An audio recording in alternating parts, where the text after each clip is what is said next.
तो आज हम लोग हिस्ट्री में देखेंगे जैनिज्म जैन धर्म के बारे में। आजीविकों के संदर्भ में निम्नलिखित कथनों पर विचार कीजिए। मक्खी गोसाल इस संप्रदाय के प्रमुख शिक्षक थे। आजीवक भाग्यवाद में विश्वास करते थे। तो ये दोनों ही सही हैं। आजीवक संप्रदाय के जो प्रमुख शिक्षक थे वो मखली गोसाल थे और जो आजीवक थे वो भाग्यवाद में विश्वास करते थे। आजीवक यह एक विचारधारा थी जो भारत में जैन और बौद्ध धर्म के साथ ही विकसित हुई थी। यह नास्तिक दर्शन के अंतर्गत आने वाली शाखाओं में से एक है। यह वेदों की प्रामाणिकता में विश्वास नहीं करता। इसकी स्थापना गोसाल मस्करीपुत्र ने की थी। इस संप्रदाय को आत्माओं के स्थानांतरण या पुनर्जन्म की श्रृंखला में पूर्ण नियतिवाद का समर्थक माना जाता है। अगला क्वेश्चन है, महावीर जयंती पर भगवान महावीर का जन्मदिन मनाया जाता है। जो जैन धर्म है उसके 24वें तीर्थंकर थे। भगवान महावीर का जन्म 540 ईसा पूर्व में हिंदू कैलेंडर के चैत्र माह मार्च अप्रैल के 13वें दिन हुआ था। इनका जो जन्म स्थान है वो वैशाली बिहार है। कैवल्य या सर्वज्ञता क्या होता है? ज्ञान की प्राप्ति को कैवल्य बोलते हैं जैन धर्म में। 42 वर्ष की आयु में इनको ज्ञान की प्राप्ति हुई। मोक्ष जन्म और मृत्यु के चक्र से मुक्ति को मोक्ष बोलते हैं। 468 ईसा पूर्व में 72 वर्ष की आयु में बिहार में आधुनिक राजगीर के पास पावापुरी में इनकी मृत्यु हो गई। पहले तीर्थंकर जैन धर्म थे ऋषभनाथ। पट्टादकल में जैन मंदिर का निर्माण डैश वंश द्वारा करवाया गया था। तो पट्टादकल में जो जैन मंदिर है वो राष्ट्रकूटों के द्वारा बनवाए गए थे। राष्ट्रकूट द्वारा बनवाए गए अन्य मंदिर, एलोरा में कैलाश मंदिर राष्ट्रकूट के द्वारा बनवाया गया। पट्टादकल में ही नवलिंग मंदिर राष्ट्रकूट के द्वारा बनवाया गया। उस पवित्र शहर का नाम बताइए जिसे प्रथम एवं चतुर्थ जैन तीर्थंकरों का जन्म स्थान माना जाता है। तो अयोध्या को प्रथम और चतुर्थ जैन तीर्थंकर हैं उनका जन्म स्थान माना जाता है। अयोध्या को पहले जैन तीर्थंकर ऋषभदेव और चौथे अभिनंदन नाथ जैन तीर्थंकरों के जन्म स्थान के रूप में मान्यता प्राप्त है। अगला है बौद्ध धर्म के बारे में देखेंगे। निम्नलिखित में से कौन सा विकल्प बौद्ध स्थापत्य के मेधी भाग का वर्णन करता है?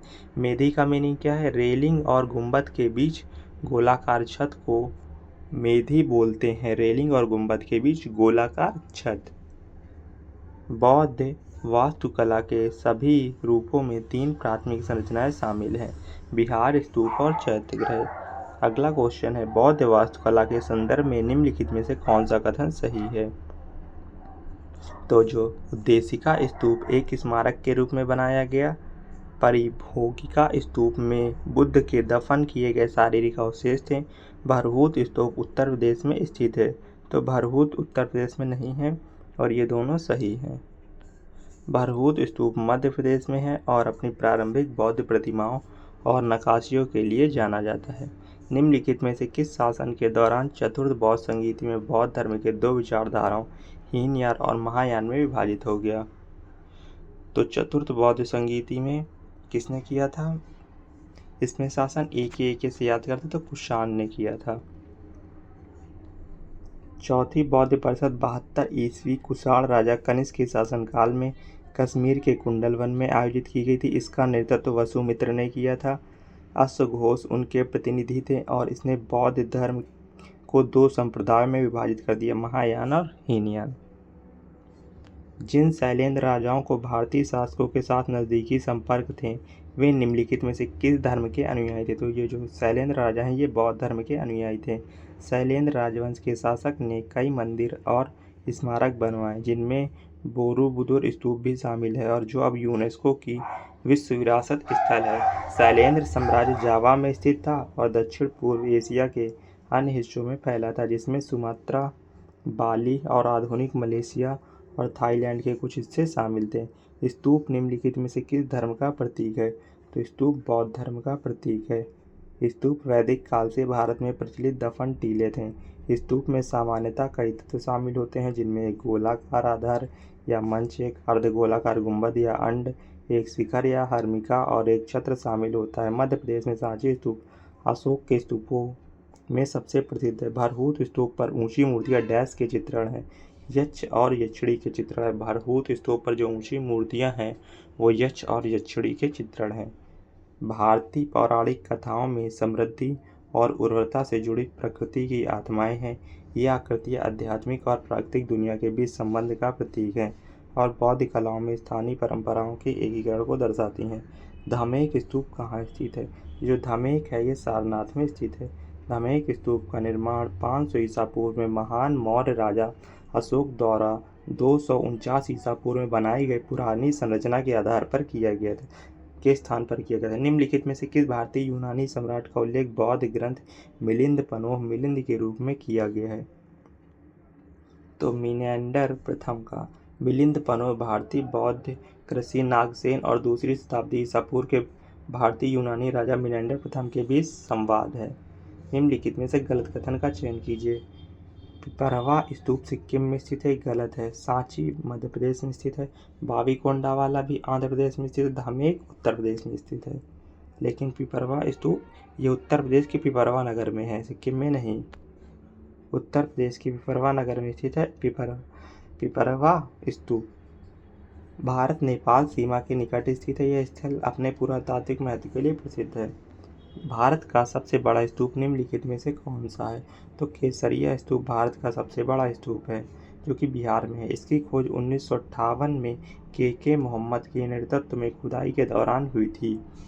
शांति स्तूप लेह में, इसका निर्माण 1991 में जापानी बौद्ध भिक्षु ग्योमिया नाकामुरा द्वारा किया गया था। अगला क्वेश्चन है, निम्नलिखित में से किसने बुद्ध की जीवनी बुद्ध चरित्र लिखी है? तो ये अश्वघोष ने लिखी है। ये राजा कनिष्क के दरबारी कवि थे। अन्य लेखक एवं पुस्तकें नागार्जुन, मूल, मध्य, मकारिका, वसुमित्र, महाविभास ने चरक संहिता लिखी। कनिष्क को द्वितीय अशोक के नाम से जाना जाता है। तो पुस्तकें कौन कौन सी है? मूल, मध्य, मकारिका ये नागार्जुन ने लिखी है। महाविभास ये वसुमित्र ने लिखी है। चरक संहिता चरक ने लिखी है। और कनिष्क को द्वितीय अशोक के नाम से जाना जाता है। बौद्ध काल का सबसे पुराना स्तूप कौन सा है? तो सांची का स्तूप बौद्ध काल का सबसे पुराना स्तूप है। स्तूप का निर्माण मौर्य सम्राट अशोक ने 3री शताब्दी ईसा पूर्व में मध्य प्रदेश में करवाया था। इसे 1989 में यूनेस्को द्वारा विश्व धरोहर स्थल घोषित किया गया था। डैश बौद्ध धर्म में भिक्षुणी बनने वाली प्रथम महिला थी। महाप्रजापति गौतमी बौद्ध धर्म में भिक्षुणी बनने वाली प्रथम महिला थी। संघमित्ता एक भारतीय बौद्ध भिक्षुणी और अशोक की सबसे बड़ी पुत्री थी। संघमित्ता अशोक की सबसे बड़ी पुत्री थी। सुजाता ने गौतम बुद्ध को एक कटोरी खीर दूध चावल की खीर खिलाई, जिससे उनके 6 वर्षों की तपस्या का समापन हुआ। सुजाता ने खीर खिलाई और गौतम बुद्ध की तपस्या का समापन हुआ। पूज्य धमानंद भिक्षुणी थाईलैंड में पहली पूर्ण रूप से नियुक्त थेरावाडिन भिक्षु है। बौद्ध वास्तुकला के संदर्भ में चैत्य का क्या अर्थ है? चैत्य का अर्थ है प्रार्थना कक्ष और बिहार का निवास स्थान होता है। यह एक आयताकार हॉल है जिसके एक सिरे पर अर्धवृत्ताकार मंडप है, जिसमें एक स्तूप या अवशेष कक्ष है। वास्तुकला के अन्य प्रकार स्तूप, इसमें बौद्ध की राख थी। बिहार भिक्षुओं के लिए निवास कक्ष। संघ में रहने वाले बौद्ध भिक्षुओं के लिए बनाए गए नियम डैश नामक ग्रंथ में मिलते हैं, विनय पिटक में मिलते हैं। बौद्ध भिक्षुओं के लिए जो नियम बनाए गए हैं वो विनय पिटक में है। विनय नियम पिटक। विनय पिटक 483 ईसा पूर्व में प्रथम बौद्ध संगीति में बौद्ध शिक्षाओं को 3 पिटकों में विभाजित किया गया। विनय पिटक, इसमें भिक्षुओं और भिक्षुणियों के मठवासी जीवन पर लागू आचरण और अनुशासन के नियम शामिल हैं। इसका संकलन उपाली निकी और पाली भाषा में लिखा गया था। अगला क्वेश्चन है, बौद्ध वास्तुकला में निम्नलिखित में से कौन सा एक ध्यान कक्ष और भिक्षुओं के रहने का स्थान है? तो बिहार एक ध्यान कक्ष और भिक्षुओं के रहने का स्थान है। बिहार बरसात के मौसम के दौरान घूमने वाले भिक्षुओं द्वारा उपयोग किए जाने वाला निवास स्थान है। महत्वपूर्ण बौद्ध विहार अजंता एलोरा, नासिक, कार्ले, कन्हेरी बाग। बुद्ध ने डैश में एक पीपल के पेड़ के नीचे कई दिनों तक तपस्या की, जहां उन्हें ज्ञान की प्राप्ति हुई। तो बोध गया में। गौतम बुद्ध, सिद्धार्थ, शाक्य मुनि और तथागत। पिता इनके थे शुद्धोधन, माता थी माया देवी। इनका जन्म हुआ था 563 ईसा पूर्व और ये शाक्य गणराज्य की राजधानी लुम्बिनी नेपाल में इनका जन्म हुआ था। शिक्षक थे इनके अलार कालम और उत्तरक रामपुत्र। ज्ञान इनको 35 वर्ष की आयु में उर्वेला बोधगया में निरंजना नदी फाल्गु नदी के तट पर पीपल पेड़ के नीचे मिला। महापरिनिर्वाण में मृत्यु 483 ईसा पूर्व 80 वर्ष की आयु में कुशीनगर में हो गई। प्रतीक कमल और बैल ये जन्म का प्रतीक है। घोड़ा त्याग का प्रतीक है। बोधिवृक्ष प्रबोधन मीन्स ज्ञान का प्रतीक है। धम्म चक्र प्रवर्तन सारनाथ में है और यहाँ इन्होंने पहला उपदेश दिया। बौद्ध वास्तुकला में स्तूप को श्रद्धांजलि अर्पित करने के लिए भक्तों के लिए पैदल मार्ग क्या कहलाता था? तो भक्तों के लिए जो पैदल मार्ग है वो मेधी कहलाता था। स्तूप की विशेषता मेधी एक गोलाकार छत, तोरण सजाए गए प्रवेश द्वार के साथ दीवार, अंडा गोलार्ध का टीला, छत्र एक केंद्रीय स्तंभ एक ट्रिपल छतरी रूप का समर्थन करते और हर्मिका एक वर्ग रेलिंग। रामभर स्तूप वह स्थान जहाँ भगवान बुद्ध का अंतिम संस्कार किया गया। भारत के किस राज्य में स्थित है? ये उत्तर प्रदेश राज्य में स्थित है। भगवान बुद्ध बौद्ध धर्म के संस्थापक से संबंधित महत्वपूर्ण स्थान महाबोधि मंदिर बोधगया। उन्होंने आत्मज्ञान की प्राप्ति की। धामेक स्तूप सारनाथ। उन्होंने आत्मज्ञान के बाद अपने 5 शिष्यों को अपना पहला उपदेश दिया। कहाँ? सारनाथ में। पहला उपदेश सारनाथ में दिया। और महाबोधि बोधगया में उनको ज्ञान की प्राप्ति हुई। लॉयन कैपिटल का निर्माण बुद्ध के डैश की ऐतिहासिक घटनाओं की स्मृति में बनाया गया था। जो लॉयन कैपिटल का निर्माण बुद्ध के प्रथम उपदेश की ऐतिहासिक घटना की स्मृति में बनाया गया। निम्नलिखित में से कौन सा कथन सही है? गौतम बुद्ध शाकगढ़ के नाम से जाने जाने वाले एक छोटे गढ़ से संबंधित है और एक क्षत्रिय थे। सही है। गौतम बुद्ध का कुशीनीराम निधन हो गया, ये भी सही है। बुद्ध के जीवन से जुड़े महत्वपूर्ण स्थान इनका जन्म लुम्बिनी नेपाल में हुआ था। सही है। ज्ञान इनको बिहार के बोधगया में मिला और इनका पहला उपदेश धर्म चक्र प्रवर्तन सारनाथ में इन्होंने अपना पहला उपदेश दिया और मृत्यु या महापरिनिर्वाण कुशीनगर पाली उत्तर प्रदेश में हुआ था। सबसे पहले बौद्ध ग्रंथ लिखे गए थे पाली भाषा में लिखे गए थे। पाली कैनन जिसे त्रिपिटक पाली ट्रिपल बास्केट भी कहा जाता है।